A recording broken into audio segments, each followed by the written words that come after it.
Buenas noches, hermanos. Nuevamente estamos en el estudio del libro de Daniel. El Señor nos ha permitido juntarnos hoy día y le damos gracias y que todo lo que se ha podido juntar de información a través de la palabra del Señor y también libros históricos, ahora van a ver por qué, nos sirva para poder entender. Ok, vamos a empezar. Nosotros hemos dejado el capítulo 4 cuando ya Nabucodonosor pasa todos sus problemas de orgullo y es tratado por el Señor. Él al final reconoce el poder de Dios y fallece en el capítulo 4. Del capítulo 4 pasamos al capítulo 5 y ustedes ven que ya no está Nabucodonosor.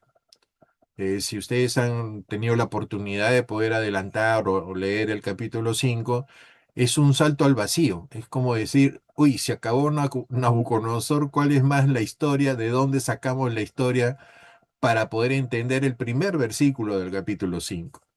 Entonces, yo me encontré con esa disyuntiva y dije, ¿cómo voy a explicarle? Saltar del 4 rápidamente al 5, ¿qué cosa hay en el intermedio? Parecía como si fuera del capítulo 1 de Génesis, verso 1 al verso 2. Decía, ¿de dónde saco información? Pero por fe y por la gracia del Señor, que siempre tiene misericordia de todos nosotros, tanto de mi persona que junto datos y ustedes que escuchan, para poder entender y llegar a un entendimiento más claro. Es indudable que el libro, y hay muchos libros que no tienen una cronología, ¿no? Es una narración. Al ser una narración te pueden cortar los tiempos, entonces tú te quedas un poco en lelo y dices, bueno, ¿cómo? Primero está acá y después estás allá, ¿cuánto tiempo pasó de ahí para acá? ¿No? Del punto A al punto B. Entonces, pero si tú eres la persona que gusta de información, que te gusta investigar, aparte solamente de leer, entonces pues te encuentras que sí puedes encontrar. El Señor dice, el que busca encuentra. Y es cierto, en todos los niveles, espirituales y también los culturales, como tú quieras llamarlo, ¿ok? O seculares, como decimos. Entonces, yo me encontré, y vamos a ir con este primer principio, ¿ok? Dice, la escena del fondo de lo que estamos nosotros estudiando, Babilonia, en esto de que termina y muere Nabucodonosor, está a punto a unos años, vamos a ponerles un intermedio o parámetro de años de 50 años, pongamos, ¿ok? Entonces está a 50 años de ya no ser Babilonia el imperio todopoderoso, sino que va a venir a ser conquistado, ¿ya? Por otro imperio. Entonces, acá lo que está demostrando el Señor y nos permite leer entre líneas es que el Señor pues es el que pone los imperios y pone al rey, ¿no? Y los reyes creen que ellos por su conquista son los que toman las cosas y posesionan el poder. Pero el Señor está enseñando de que todo lo que están sucediendo dentro de la estructura del ser humano y sus imperios es porque el Señor lo permite y lo guía sin que ellos mismos se den cuenta y ellos se creen grandes, todos poderosos. Y es ahí donde nace toda la historia que vamos a ver ahora y la que tenía Nabucodonosor, ¿no? Que se creyó ser lo máximo y al final terminó humillado, ¿no? Y reconociendo que realmente Dios es el Todopoderoso y no el que está en el trono, ¿ok? Entonces acá vemos que dice, después de la muerte de Nabucodonosor en el 562 antes de Cristo, el trono entra en una etapa de inestabilidad política, hay conspiraciones, y eso no está narrado del capítulo final del 4 al 5, no hay ninguna de esas narraciones, esto nace de otros libros, ¿ok? Y asesinatos, hay de todo. Mueren algunos hoy se quieren chapar el trono, pero como sea, ¿no? Del sucesor y después en intermedio vamos a ver de que existen otras cosas. Esto prepara el ambiente perfecto para entender el capítulo 5. ¿Ok? Entonces, entre que muere Nabucodonosor hasta que leemos el versículo 1 del capítulo 5, existen todos estos problemas: inestabilidad política, conspiraciones y asesinatos. Hay de todo, hay de todo, como en botica, dicen. Entonces, ¿dónde aparece quién? El primero, el que está en el versículo 1 del capítulo 5, que es Belsasar, ¿no? Entonces, supuestamente Belsasar es en ese momento el sustituto, ¿no? O el segundo, o el que sucedió a Nabucodonosor.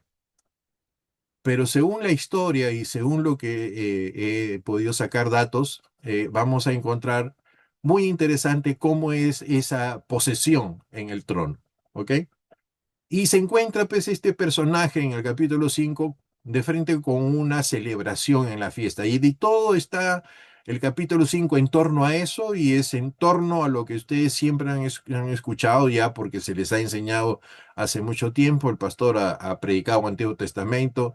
Cuando aparece dentro de esta, vamos a poner comelona, ¿no? En la cual están haciendo la celebración y en la cual utilizan pues utensilios de lo que había sido traído de Jerusalén, ¿no? Y entonces aquí vienen los problemas porque cuando hicieron todo esto fueron en contra de Dios, haciendo una aberración con los utensilios que eran del templo. Y aparece una mano en la cual sale la escritura en la pared. Entonces, eso es lo que sabemos, ¿verdad? No voy a avanzar más porque si no lo termino en 2 minutos. Así que vamos poco a poco lo que dice la palabra de Dios. Miren,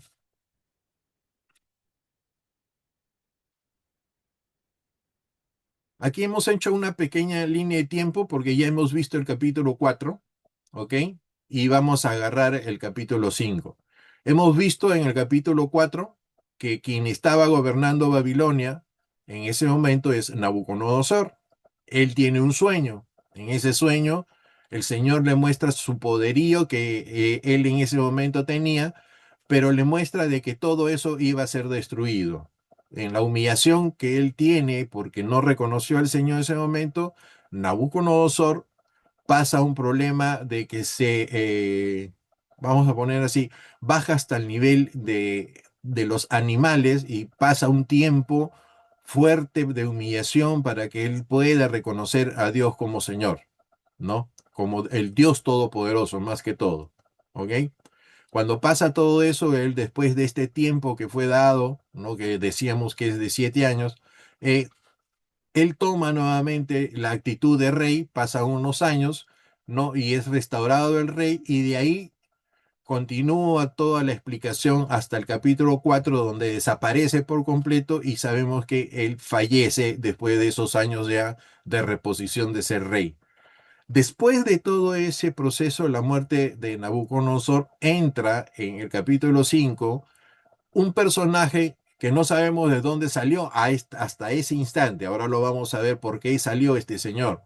Se llama Belsasar. Y en Belsasar no tomó en cuenta todo lo que había pasado su antepasado, que era Nabucodonosor, no entendió todo lo que sufrió Nabucodonosor y también entró en ese problema de Nabucodonosor, de ser orgulloso, creerse que era todopoderoso y también fue sancionado por el Señor y falleció y vino otro imperio que ya totalmente destruyó a Babilonia. ¿Ok? Entonces, ese pequeño espacio entre el verso último del capítulo 4 y el inicio del capítulo 5 se establecen unos personajes que, para poder entender un poco. Cuando muere Nabucodonosor II, quien le precede, o sea, quien le sigue en línea, es su hijo, llamado Evil Merodach, ¿ok? Él entra como rey y está en Segundo de Reyes 25, 27, 30, en la cual es mencionado y aparte él toma ciertas actitudes a favor de Joaquín, rey de Judá, ¿ok? Pero después de él entra otro, entra el yerno, que es Neriglasar, y él es el que le sigue al hijo de Nabucodonosor. Cuando termina él, y son periodos más o menos entre Nabucodonosor y el último que vamos a estudiar, Belsasar, solo ha habido 23 años, ¿ok? Entonces son periodos cortos que estas personas entran entrando. Cuando termina el periodo o pasaron cosas con el yerno de Nabucodonosor, ya entra el hijo que es Lavashi, Marduk, pero este personaje es muy poco tiempo, muy breve tiempo, y lo asesinan, que es ahí por eso que decimos que había habido muertos en ese entonces, y entra otro personaje que se llama Nabonido o Nabonido, ¿ok? Que gobernó como rey de Babilonia, pero había una cosa especial, que este señor no quiso estar en Babilonia, quiso estar alrededor de todo lo que era Babilonia, quería ir por otro sitio y no se le vio como realmente el sucesor. Entonces él puso a su hijo, que es este personaje que vamos a encontrar en el capítulo 5, que es Belsasar. Pero Belsasar no era en realidad el sucesor del trono, sino pues era realmente un encargado del trono. ¿Ok?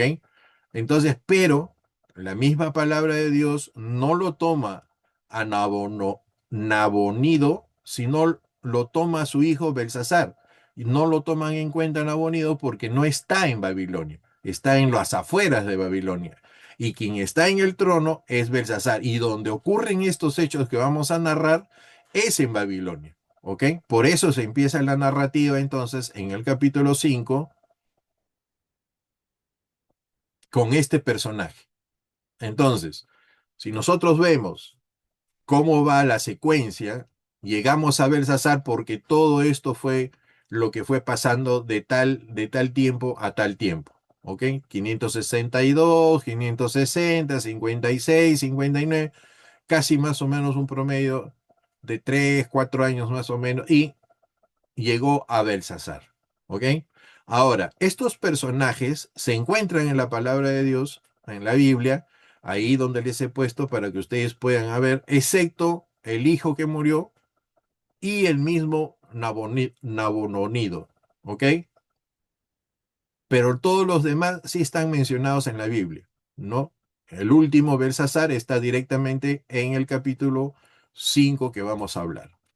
Teniendo una introducción un poco dura, pero que es así, nosotros podemos recién posesionarnos en el hecho de quién fue Belsasar. ¿Ok? Entonces, vamos a recapitular un poco. Nabucodonosor aparece ampliamente en Jeremías, Segunda de Reyes, Segunda de Crónicas. Sus pasajes principales en ellos es la conquista de Judá y la destrucción de Jerusalén, el relato paralelo del exilio en Segunda de Crónicas, capítulo 36, en Jeremías 25, 27, 43, llamado mi siervo en el juicio contra Judá, ¿ok? Daniel 1:4, existen deportaciones, sueños, estatua, todo lo que le pasó en sus sueños, el horno de fuego, todo lo que él pasó con Daniel y los tres que estaban más con Daniel, la humillación y la restauración, ¿ok? Entonces, eso es el personaje Nabucodonosor. Evil Merodach aparece poco, pero de manera clara. En el pasaje 2 de Reyes 25, libera a Joaquín, rey de Judá, y le da un trato honorable.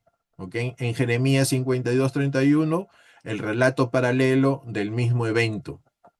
Entonces, aparece mencionado.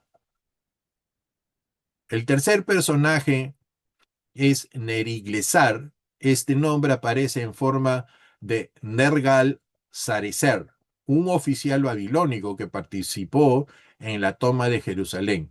En los pasajes Jeremías 39, dícese entre los príncipes de Babilonia que entran en Jerusalén, su mención, y en Génesis 39, mencionado nuevamente entre oficiales.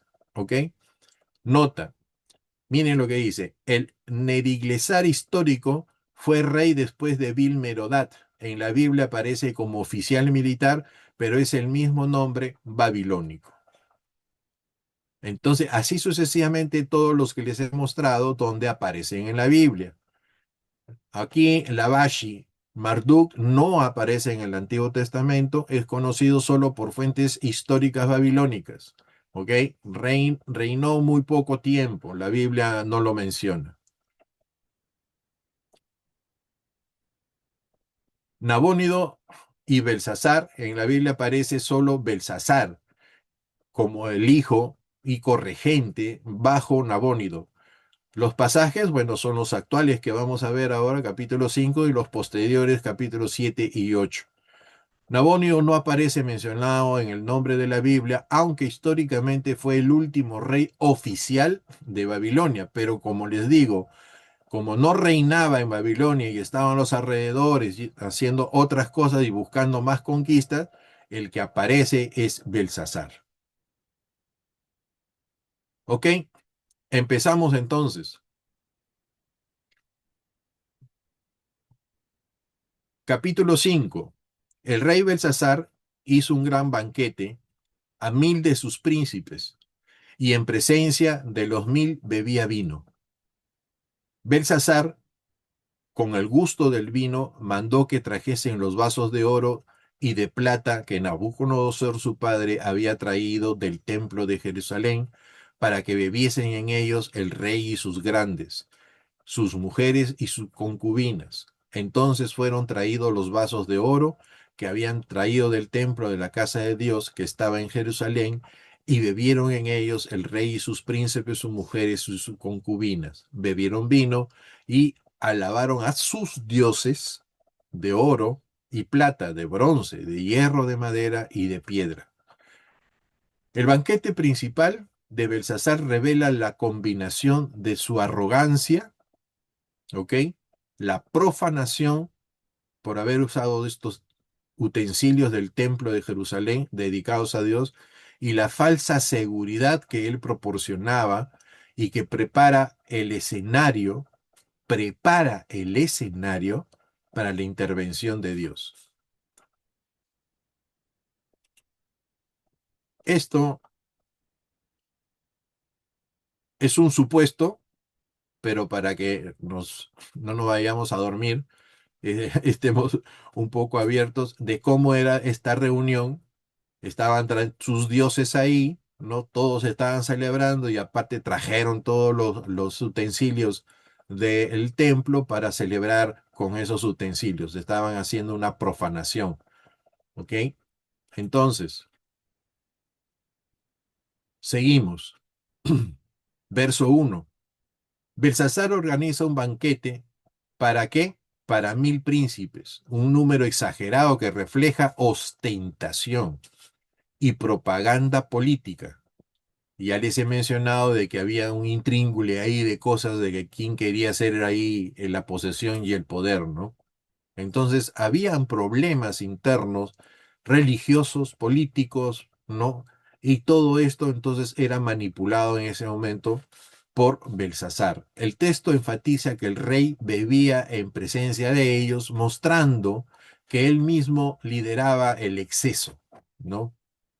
Entonces, en la cultura babilónica, estos banquetes eran actos públicos de autoexaltación y afirmación de dominio.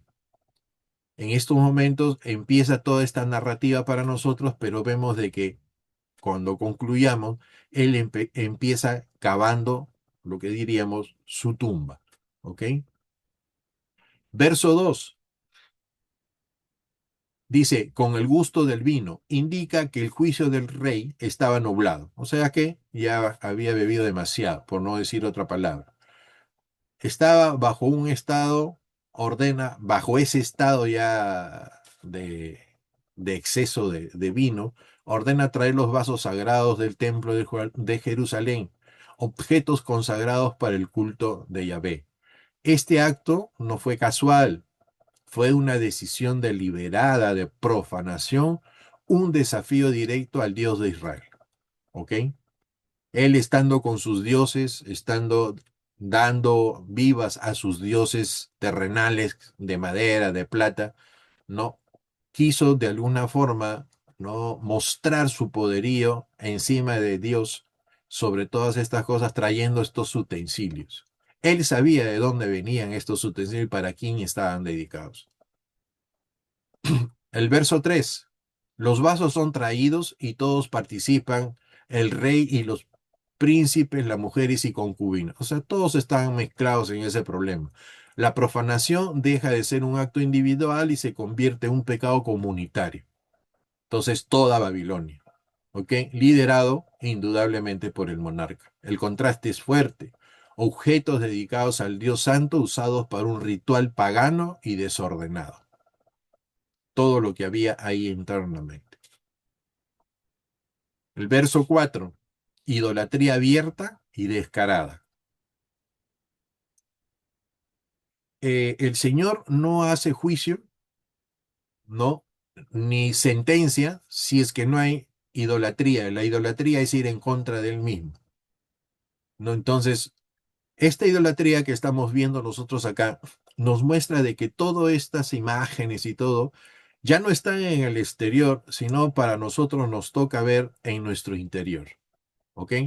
Entonces, pero así como hemos visto al pueblo de Israel salir de Egipto, mostrándonos hechos en los cuales el Señor nos está dando la gracia para la subsistencia por medio de Jesucristo, es también que estos hechos que nosotros estamos viendo ahora de toda esta idolatría y profanación, también está en tendencia en nuestro interior para evitar hacer lo mismo. ¿Ok? Entonces, nosotros debemos tener cuidado porque esto nos va a mostrar en dónde nosotros de repente estamos haciendo una inclinación que está ofendiendo a Dios sin saberlo, porque si lo sabes ya estás en otro capítulo de la vida, ¿no? Entonces, en el verso 4 dice, mientras beben el vino en vasos consagrados, alaban a sus dioses de oro, plata, bronce, hierro, madera y piedra. Esta lista es intencional, muestra la degradación espiritual de Babilonia adorando materiales inertes. El texto prepara el contraste, los dioses sin vida frente al Dios vivo que está a punto de intervenir. ¿Ok? Entonces, si nosotros pasamos hacia el otro bloque 5 y 6, vamos a ver que la aparición de la mano revela una ruptura definitiva entre Dios y el reino de Belsasar. Es decir, siendo rey, dentro de todo este proceso, sabemos que Dios es el que otorga a los reyes, le quita su gracia y entra la sentencia que nosotros vamos a ver. Y es por eso que viene posteriormente la conquista de Babilonia. Entonces, el juicio divino irrumpe en medio de la arrogancia humana y desnuda la fragilidad del rey, ¿no? Tiene unos instantes en que para él era el poderoso y que no existía más que él, y el Señor interviene en esa reunión apareciendo por medio de la manifestación de una mano sentenciando su vida y todo lo que él estaba haciendo. Vamos viendo qué cosa dice la palabra del Señor. Dice el verso 5 y 6. En aquella misma hora aparecieron los dedos de una mano de hombre que escribía delante del calendario, el candelero, escribía delante del candelero sobre el encalado. ¿Qué cosa es el encalado? Es esa parte blanca que ven atrás. Es como que si hubiesen puesto una tiza o una pizarra para que se pueda ver lo que estaba escrito.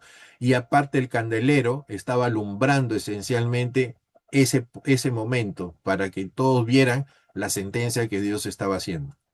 Y esto estaba en la pared del palacio real y el rey veía la mano que escribía. ¿Ok? Entonces el rey palideció y sus pensamientos lo turbaron y se debilitaron sus lomos, sus rodillas y estaba dando una contra la otra. Es decir, el no saber qué cosa era, no, y venir esto de sobre la existencia natural que él tenía en ese momento, se asustó tremendamente de qué cosa era. ¿No?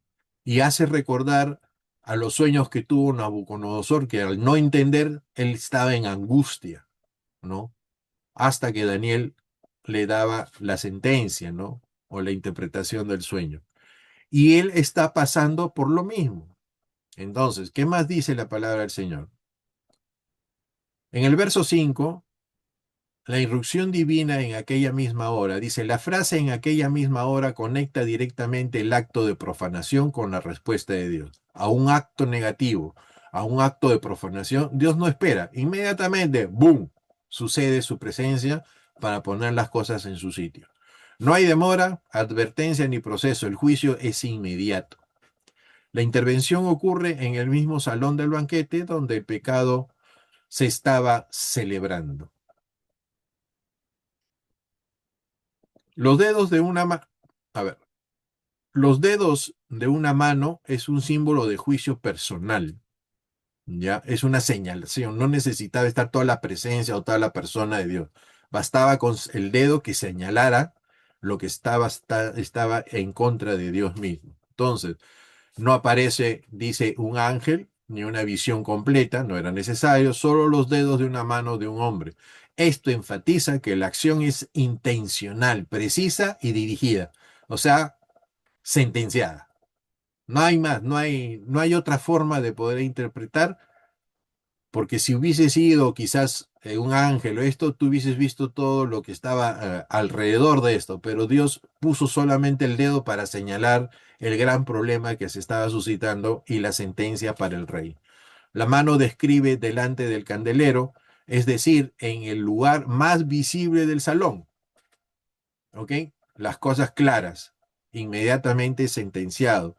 El candelero ilumina la escena. Dios se asegura de que el rey vea lo que está ocurriendo. No sé si ustedes alguna vez han tenido la oportunidad de ver alguna de estas películas que dan en estos aplicativos que son de juicio. Y ahí a veces dice usted ha sido notificado y buscan a la persona para entregarle un documento judicial para decirle, oiga, ahora usted sabe lo que está ocurriendo y lo que tiene que hacer porque usted está en juicio. Mientras no sea notificada la persona, está libre, por decir así. No pasa nada, pero cuando ya le entregan el papel, ya está frito, porque tiene que buscar abogado, ir a ver qué es lo que ha pasado y todo lo demás. Acá lo mismo. El dedo fue la notificación y las palabras que estaban eran su sentencia. ¿Ok?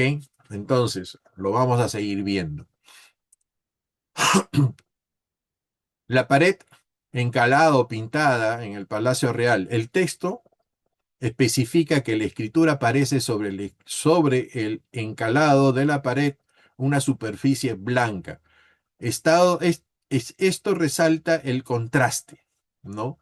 La escritura divina se vuelve imposible de ignorar, es decir, está tan claro que nadie puede decir, no, pero esto no es, no, pero esto puede pasar, ¿no? A veces nuestro pensamiento trata de racionalizar para poder hacer lo que queremos y estamos en pecado, ¿no? Ustedes han visto a veces cuando tomamos decisiones que no debemos hacer porque tú mismo te has convencido de que eso no es pecado, por consiguiente, bueno, lo puedo hacer.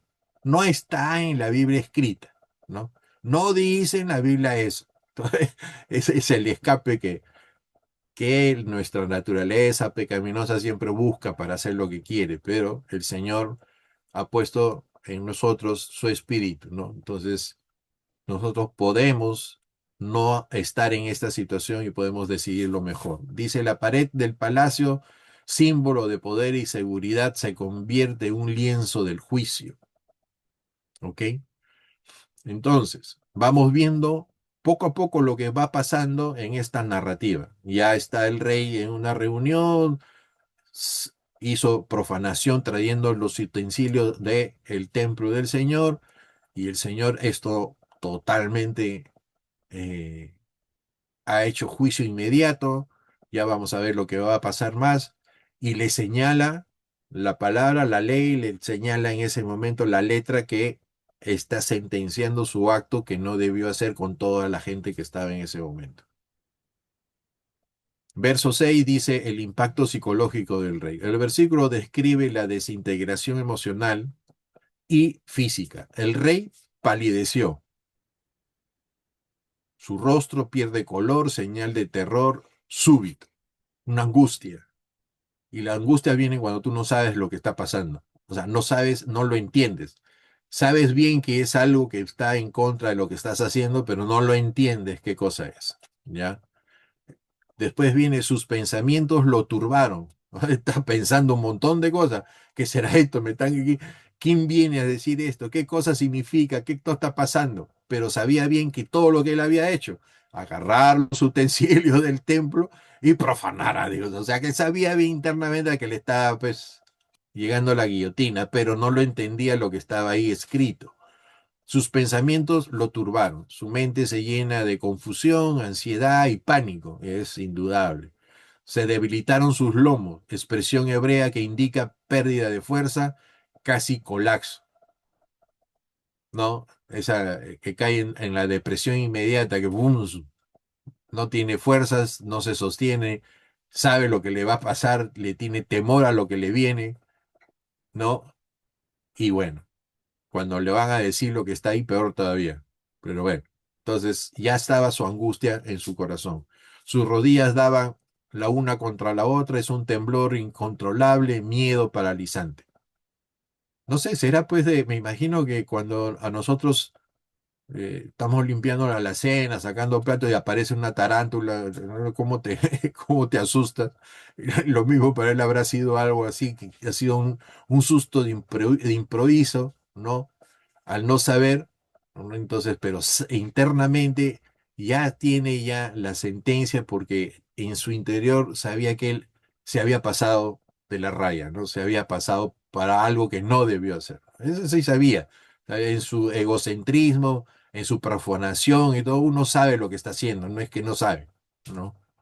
Entonces, ¿qué más vemos? El hombre que minutos antes se burlaba de Dios, ahora está quebrado, incapaz de sostenerse. Y así sucede. Nosotros lo hemos visto, no sé si ustedes han visto un hecho cuando estaba el presidente Chávez de Venezuela, que tuvo la valentía, entre comillas, de ir en contra del pueblo de Israel y maldecir al pueblo de Israel directamente, ¿no? Y sabíamos nosotros que aquellos que hacen eso, el Señor, pues, eh, sale en defensa de su pueblo, ¿no? Y cuando nosotros, algunos que escuchamos esto, dijimos, wow, no te debiste meter con esto, ¿no? Pasaron 2 años y porque él maldijo a Israel y dijo, desde sus entrañas, desde mis entrañas, dijo, él ha hecho esto y se fue en contra del pueblo de Israel. Y lo que le pasó fue en sus entrañas, ¿no? Y falleció por eso que tuvo en sus entrañas, ¿no? Entonces es algo que en nuestro tiempo también ocurre, no necesariamente solo verlo en la historia de Daniel, ¿no? Entonces por eso nosotros debemos tener cuidado porque aquel que maldiga a Israel será maldecido y aquellos que lo bendigan serán bendecidos, ¿no? No por miedo a nosotros, sino porque es el pueblo de Dios. Y hay que entenderlo de esa manera. Bueno, y miren acá, el verso 7. El rey gritó en alta voz, quisiesen venir a sus magos, caldeos y adivinos.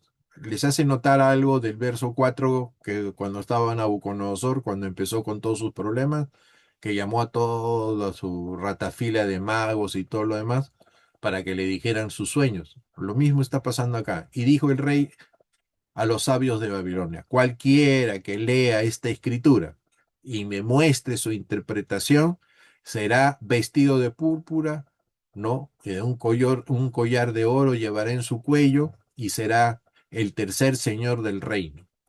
¿Por qué el tercer señor del reino? Porque el primero era no, bueno, el nombre que Napoleón. ya sabes, justo. Él era No, el el, segundo, pues, ¿no?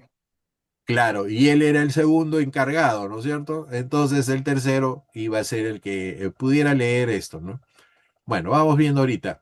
Dice, el texto dice que gritó en alta voz, señal de pánico y pérdida de control. El rey, que minutos antes celebraba con arrogancia, ahora estaba desesperado. La escena es pública. Todos los presentes ven al rey gritar en medio del banquete. Dice, el contraste es intencional. El rey, que se creía dueño de lo sagrado, ahora no puede interpretar una simple escritura. ¿Ok? Convoca a los magos, caldeos y adivinos. Estos grupos representan la élite intelectual y espiritual de Babilonia. Los llama. Le dice, son los mismos que fallaron en Daniel 2. Son los mismos que hicieron con Nabucodonosor y no pudieron hacer nada. El autor quiere que el lector recuerde ese fracaso, quien está narrando lo que nosotros ahora estamos estudiando de Daniel capítulo 5. La sabiduría babilónica es insuficiente ante el Dios de Israel. El rey busca respuestas en los mismos sistemas que ya demostraron ser incapaces. Él da tres recompensas. Estas recompensas revelan la gravedad del momento y el rey ofrece tres cosas. Vestiduras de púrpura son símbolo de realeza y autoridad. ¿Ok? El collar de oro es un honor y una distinción pública, porque la persona se iba a pasear por todo el territorio con eso, y era la representación de una autoridad dada. Ser el tercer señor del reino es la posición de poder administrativo. ¿Ok? ¿Por qué tercer señor? Porque Belsasar no es el rey absoluto, él es un corregente, porque era el hijo de quién? De Nabónido, ¿ok? De Nabónido. Entonces, él sabe bien que no era el rey, era, vamos a poner, un virrey, ¿no? Alguien que estaba encargado para gobernar. Entonces, el tercero sería aquel que él otorgue esa autoridad, cualquiera sea, ¿no? Pero en este caso estaba otorgando a quien pueda descifrar lo que le estaba pidiendo. Por eso solo puede ofrecer el tercer lugar, no puede dar el segundo. Esto muestra la estructura política real del imperio. La ironía, el rey ofrece poder en un reino que está a horas, a poco nada más, de ser destruida, ¿no? Esa es una ironía. O sea, se desespera por entonces, pero ya faltan unas horas para que Ciro entre y se acaba el asunto. Pero miren, ahora les voy a demostrar algo de cómo el Señor hace todas las cosas. Ciro creerá pues que va a entrar y va a hacer destrozos, pero tanto era la destrucción que estaba viendo ahorita por mano de Dios adentro, en lo que está ocurriendo, que Ciro entró suave, abrió la puerta y dijo, ya estoy acá. ¿Ya? No tuvo que hacer muchas cosas porque ya estaba destruido el reino de Babilonia con todo lo que estaba ocurriendo por parte del Señor. Dios le entregó a Ciro entonces este reinado. ¿Ya? Eso lo vamos a ver poco a poco. Significado del versículo. El rey intenta volver un problema espiritual con recursos humanos. ¿Ok? La sabiduría babilónica queda expuesta como vacía. No sirve, ¿no? Es pomposa y no tiene nada dentro. El texto prepara la entrada de Daniel, el único capaz de interpretar la escritura, porque la sabiduría viene de Dios, no de Daniel, sino Dios se la da a Daniel, como a todos nosotros, para poder entregar y servir al Señor. Ok, entramos verso 8-9. Los sabios de Babilonia quedan expuestos como incapaces ante la revelación divina. Su fracaso no solo humilla al rey, demuestra que el imperio carece de acceso verdadero al conocimiento. ¿Ok? Entonces fueron introducidos todos los sabios del rey, pero no pudieron leer las escrituras ni mostrar al rey la interpretación. Vuelve a ocurrir lo que pasó con Nabucodonosor. Entonces el rey Belsasar se turbó sobremanera, palideció y sus príncipes estaban perplejos. O sea, no sabían quién podía ayudarlos. Los sabios entran, pero no pueden leer. ¿O sea, se acercan al llamado del rey. El texto dice que los sabios entraron, es decir, respondieron al llamado del rey, pero inmediatamente se afirma, no pudieron leer las escrituras ni mostrar al rey la interpretación. Esto es doble incapacidad. No pueden acceder al mensaje, a la lectura del mensaje, y no pueden comprenderlo. Las dos cosas. ¿Ok? ¿Qué observamos? En Daniel 2 es lo mismo que pasó. Los sabios podían leer el sueño si el rey lo contaba, pero no interpretarlo. Aquí Daniel 5 ni siquiera pueden leerlo. La revelación divina está completamente fuera del alcance de ellos.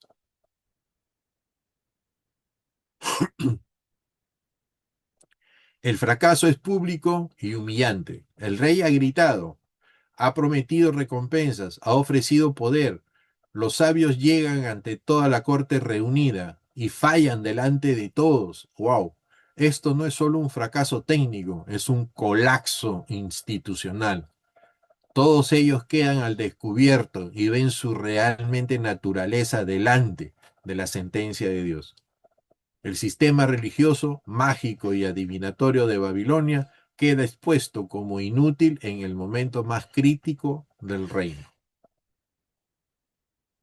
Imagínense, no había forma de solucionar lo que querían solucionar.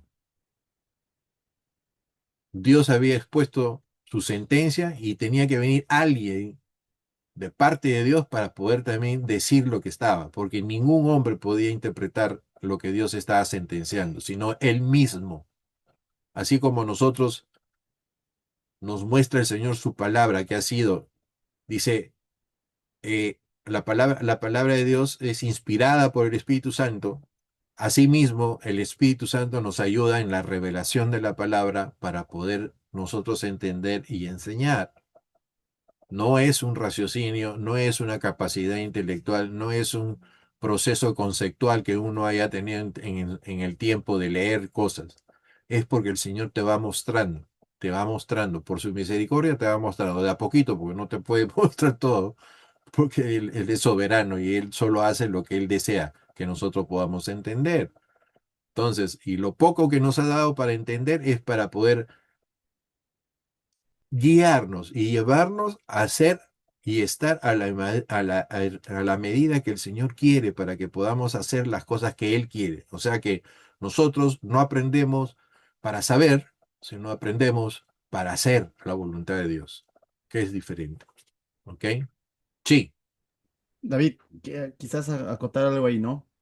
Es interesante cómo enfatiza de que no solamente no pudieron leer, sino interpretar, ¿no? Porque correcto. por ahí, tiempo atrás, cuando estudié Daniel, leía, pues, ¿no? Por un comentarista como que es probablemente que haya estado escrito en hebreo y como los sabios de Babilonia no conocían el hebreo, ya, pero hasta ahí podemos llegar a aceptar hasta que no pudieron leer la escritura, pero Ajá, enfatiza que también interpretar ahora el texto, ¿no? La escritura. De lo contrario, Nabucodonosor no hubiera entrado entonces espanto, hubiese dicho, llámenme hebreos para que lo lean, ¿no? Pero no correcto. dijo eso. Ya, pero, y qué interesante que cuando tú lo aplicas esto también a hoy en día, ciertamente sabemos que es interesante quizás si por ahí tienes la oportunidad de aprender un poco de griego, un poco de hebreo, no está mal, o sea, pero desligados del espíritu, o sea, no Sí, vamos, no vamos a llegar a nada, espiritualmente hablando, ¿no? O sea, pretender que porque he escarbado o estudio griego, hebreo, ya, de pronto voy a interpretar la escritura, no necesariamente es así, ¿no? O sea, todo eso son herramientas que no reemplazan al Espíritu Santo, ¿no? Entonces, manejar eso correcto. con quizás en un equilibrio es bueno porque a veces también se desmerece, ¿no? Ya, no estudies nada de eso, el Señor te ilumina. Sí, cierto, el Señor es un soberano y te puede hablar, pero tiene que ver, yo creo que con la disposición de corazón que uno tiene, ¿no? Entonces, Amén. eso, eso, amigo. Amén, sí es ciertamente, porque ahora vamos a llegar más o menos al versículo 25, sí llegamos, a poder ver las palabras que estaban escritas, y es indudable que estaba en el hebreo, pero indudablemente que al no tener, han pasado años, vemos que la presencia de Daniel en ese momento no es el chiquillo de 17, sino una persona de 90 años aproximadamente.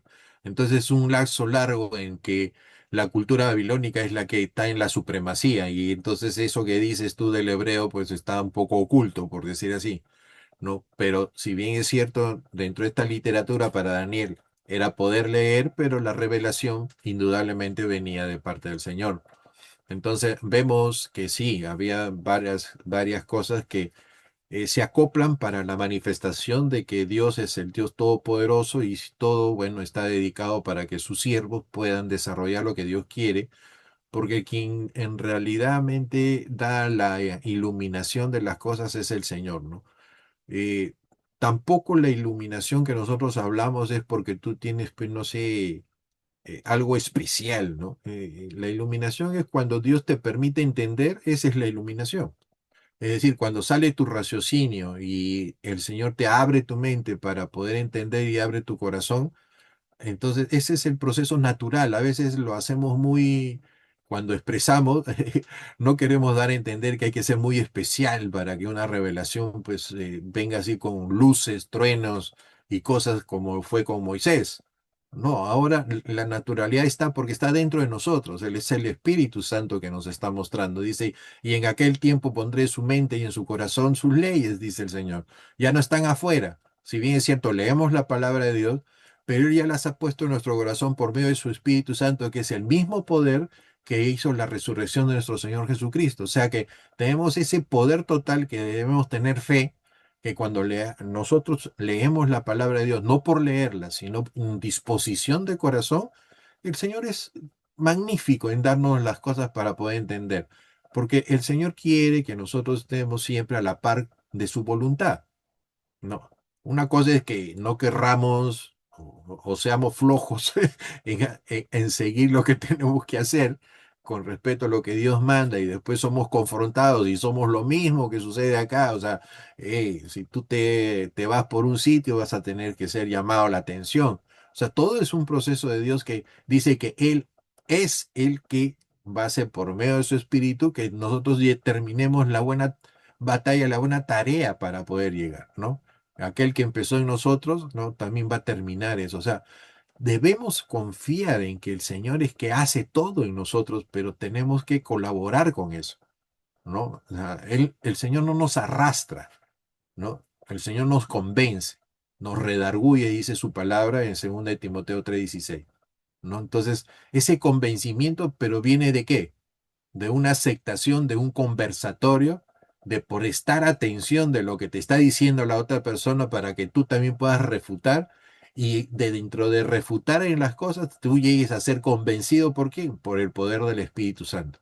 Y eso es lo que ocurre cuando tú lees la palabra y después la propagas, porque nosotros tenemos que dar testimonio de lo que Dios te revela. No, Dios no te va a dar revelación para que te lo guardes. No, tú tienes que compartirlo, ¿no? Y la revelación es que Él es Dios Todopoderoso y tiene sus medios, ¿no? Y gracias por nuestro Señor Jesucristo. Gracias, pastor. Sigamos para adelante. En el 9 dice que el rey Belsasar se turbó sobremanera, y eso ya lo hemos visto. Su rostro perdió todo color, sus príncipes estaban perplejos, o sea, todos los que estaban alrededor de él. El autor muestra que el caos emocional del rey se contagia a toda la corte, cuando el líder cae y el sistema cae con él. ¿Ok? Es indudable que el punto reflejo de las cosas que se hacen mal aparecen, ¿no? Cuando sentencian a la cabeza por lo que ha hecho y todos han estado participando de eso, saben pues que todos van a ir al hoyo, ¿no? Entonces, seguimos. El significado teológico del fracaso es la sabiduría humana, por más sofisticada, no puede descifrar la palabra de Dios. El fracaso de los sabios prepara la entrada de Daniel y el hombre que sí puede interpretar porque su sabiduría no proviene de él, sino proviene de Dios, que es la fuente. ¿Ok? Él mismo la otorga y él mismo la revela. El texto establece un contraste entre la impotencia de Babilonia, la autoridad de Dios y la fidelidad de Daniel. ¿Ok? La impotencia de Babilonia, la autoridad de Dios y la fidelidad de Daniel. Y acá Dios nos está mostrando a nosotros que, oye, tú quieres servir al Señor, amén. Tú quieres hacer cosas para el Señor, amén. El Señor te utiliza, amén. Pero todo eso está bajo un contexto de fidelidad, ¿no? Entonces, no puede hacer solo de hacer cosas, sino que la fidelidad es la que te lleva dentro de tu corazón y la que es permanente para hacer las cosas del Señor, ¿no? Entonces, la fidelidad empieza por ti y tu relación en tu corazón. Y eso es el flujo que tú puedes hacer cualquier cosa para el Señor, trabajo, en la iglesia, en lo que tú quieras, pero tienes en tu corazón la fidelidad, que estás a servicio del Señor. Todos nosotros estamos en esa acción de tener nuestro corazón a servicio del Señor, ¿no? Entonces, ¿qué hace el siervo del Señor? Dice, siervo inútil soy. O sea, no se está mirando de que si hace buenas cosas, no, o hace un montón de cosas, sino de que está sirviendo al Señor, ¿no? Y eso nos ayuda a nosotros. Entonces, para todos aquellos que están ahora escuchando y que son siervos y que están sirviendo y que están haciendo cosas para el Señor, no miren sus cosas que hacen para el Señor, miren en su corazón qué cosa le motiva a hacer las cosas del Señor. Y que el Señor siga fortaleciendo ese motivo, porque no es una cosa que está ahí, ¿no? Es una cuestión que se cultiva, es una cuestión que se hace constantemente. Todas las cosas del Señor tienen un proceso que nos lleva siempre a la imagen misma de nuestro Señor Jesucristo, cómo Él hizo las cosas para agradar a Dios. Ese es el circuito, el camino. Todo lo que hacía Jesucristo era para agradar a Dios. Todo lo que nosotros hacemos o debemos hacer debe ser nuestro objetivo o nuestra meta, agradar a Dios, ¿no? Sigamos. Verso 10. En la escena, después de que vinieron los magos, aparece una reina, aparece por ahí. ¿Ok? Ahora, acá este libro es interesante porque van apareciendo personajes que no sabemos de dónde, pero aparecen. ¿Ok? Listo. Entonces dice, en el verso 10 dice, la reina, para que sea reina, tiene que ser la esposa de, y en este caso, esposa de que vamos a hacer un raciocinio, ¿ya? ¿Es la esposa de Nabadonio, Nabonodonio, que está en otro lugar? ¿La dejó su esposa en ese lugar en Babilonia o es la esposa de Belsasar? Entonces, y yo no dejo a mi esposa en en un lugar. Se supone que sería la esposa de Belsasar porque está junto a él en ese lugar. Entonces entra la reina porque supuestamente él es el rey, ¿no? Entonces, la reina, por las palabras del rey y sus príncipes, entró en la sala de banquete y dijo, Rey, vive para siempre. No se turbe tus pensamientos, ni palidezca su rostro. Ya le dijo a él que era el rey. Por consiguiente, era su esposa, la reina. ¿Ok? Bueno, vamos sacando 2 más 2 son 4, ¿no? O sea, también podemos razonar un poco. Entonces, en el verso 11 dice, en tu reino hay un hombre en el cual mora el espíritu de los dioses santos. ¿Ok? También pensaba pues que era uno más de los dioses de Babilonia, ¿no? Pero en los días de tu padre, o sea, está hablando de su antepasado Nabucodonosor, se halló en la luz inteligencia y sabiduría, como sabiduría de los dioses, dice, ¿no? De sus dioses de ellos. Al que el rey Nabucodonosor, tu padre, no padre natural, está hablando de descendencia, porque es su antepasado, por si acá, oh rey, constituyó jefes sobre todos los magos, astrólogos, caldeos y adivinos. Perfecto, por cuanto fue hallado en él mayor espíritu y ciencia de entendimiento para interpretar sueños, descifrar enigmas y resolver dudas, esto es, en Daniel, al cual el rey puso por sobrenombre Belsasar. Llámese pues ahora a Daniel y él le dará la interpretación.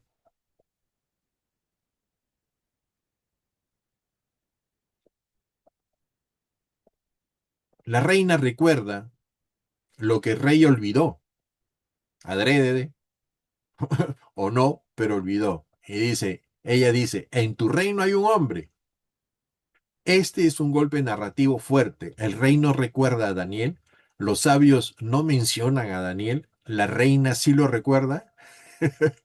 Entonces, dice, esto revela dos cosas. Daniel había sido marginado durante el reino de Belsasar. La sabiduría verdadera estaba presente, pero no ignorada. ¿Ok? Perdón, pero ignorada. Sigamos. Dice, en él mora el espíritu de los dioses santos. Desde la perspectiva babilónica, esto significa Daniel posee una sabiduría que no es humana. En el mismo reconocimiento que hizo Nabucodonosor en Daniel 4:8. ¿Ok? En los días de tu padre se halló en él luz, inteligencia y sabiduría. Tres palabras claves. Luz, capacidad para ver lo que otros no ven. Inteligencia para el discernimiento. Y sabiduría para un juicio correcto. Como la sabiduría de los dioses, dice. La reina reconoce que Daniel posee una sabiduría superior a lo de toda Babilonia. Nabucodonosor lo puso como jefe de magos, astrólogos, caldeos y adivinos. Daniel no solo interpretó los sueños, dirigió a los sabios del imperio. Su autoridad pasada, legítima, dice, legitima su capacidad presente, es decir, tenía un precedente. La reina apela a esa memoria histórica del reino. El rey ha olvidado a Daniel, pero la historia no. O sea, tú puedes ser una parte que te olvides de algo, pero la historia siempre lo muestra, ¿no? Es como Caín y Abel, ¿no? La palabra misma dice que esa sangre nunca será olvidada de Abel. Y miren, hasta ahora, hasta nuestro tiempo, sabemos quién es Caín y Abel, ¿no? Esto no se ha olvidado, ¿no? No solo por leer la Biblia, sabemos quién fue Caín y Abel a nivel mundial, ¿no? A nivel general. ¿Qué más? Y creo que, jefe, vamos a ver, pastor, vamos a tener que, son 10:12 y recién estamos en el 10 y son 31, así que es imposible seguir, pero vamos a terminar en el próximo punto nada más. A ver. ¿Qué cosa es el significado teológico de este discurso? La sabiduría de Dios permanece aunque los reyes cambien o quieren pasarse de vivos olvidándose. Siempre se manipula toda situación que no les conviene. Y eso es lo que pasó con Belsasar. Daniel es recordado por quienes valoran la verdad, ¿no? No tienen nada maquinado, no por quienes buscan poder. Es indudable.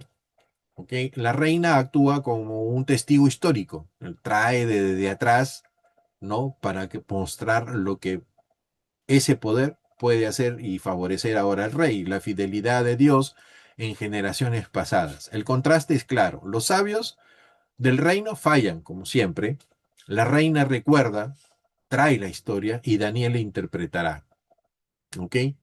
Lo que tenemos aquí, Daniel es traído ante el rey en el verso 13, el contraste de dos mundos. El texto dice que Daniel fue traído ante el rey. Esto implica, Daniel no estaba en el banquete, no participaba con ellos, ¿ok? No estaba mezclado con ellos. No fue convocado por los sabios. No fue recordado por el rey. Solo entra porque la reina lo recomendó. Observación, el hombre más sabio del reino estaba fuera del círculo de poder. El reino ignoró al único que podía ayudarlo. El rey inicia una pregunta cargada de distancia. ¿Eres tú aquel Daniel cuando llega? Esto revela que el rey no conoce a Daniel. Daniel no es parte de la administración cercana. Hay una desconexión entre el liderazgo actual y la sabiduría de Dios que ha dado al reino. Entonces, acá vamos a dejar en este verso 13, graben bien, para posteriormente hacer el próximo avanzar, pero entendamos bien de que lo que está diciendo, hay una desconexión entre el liderazgo actual y la sabiduría de Dios. Esto puede ocurrir en cualquier momento. La sabiduría de Dios no es el hecho de saber lo bueno y lo malo nada más, sino entender que la sabiduría de Dios está personificada, está dada en la persona de nuestro Señor Jesucristo. Y nosotros como cristianos, para alcanzar esa sabiduría de Dios, tenemos que tener una relación con el Señor. Todas las cosas que nos ocurren que no están bien es porque hemos perdido el horizonte o hemos perdido la relación para poder hacer las cosas como Dios dispone. Y todas las cosas que a veces estando en el camino suceden, no las entendemos porque no abrimos más nuestro corazón. Entendamos bien que existe un versículo en Romanos 8:28 que dice, todas las cosas nos ayudan a bien.